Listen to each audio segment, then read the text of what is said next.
Russia started 2020 with a new government, new laws, and new plans for the future, as well as new achievements. Let's take a look at the main events in Russia that will help you better understand the country.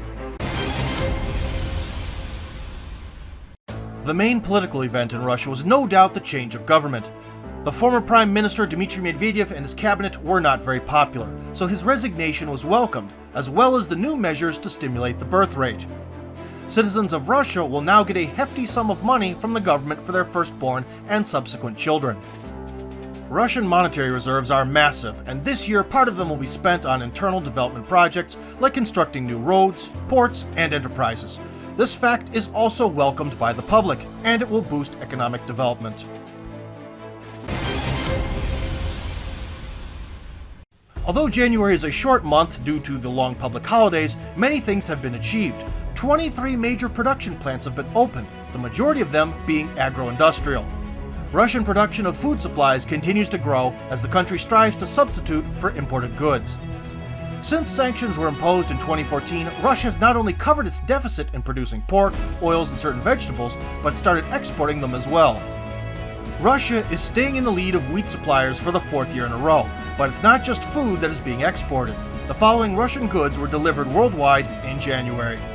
High-tech equipment set for the nuclear power plant in Kudankulam was delivered to India. The equipment was made at Atommash and Petrozavodsk-Mash. Russian Land Rovers Tiger were sent to Romania. Locomotive engines were sent to Poland, night vision devices sent to Africa, washing machines to Sweden, auto cranes to Turkmenistan, medical equipment and helicopters like the Mi-35M to Uzbekistan, locomotives to Mongolia. Not too bad for the start of the year.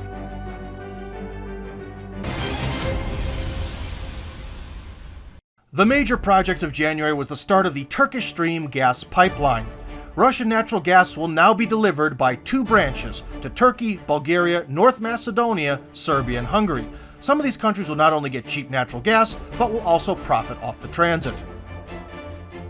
Another interesting project is the launch of the first Russian GSM cellular network in the Antarctic.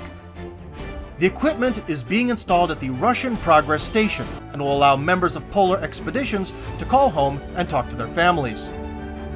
The first industrial 5G communications were deployed at the KAMAZ factory.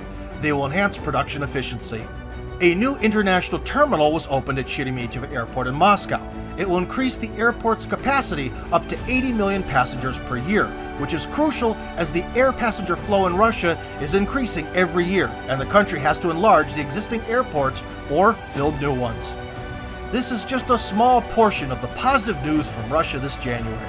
Click subscribe to learn more.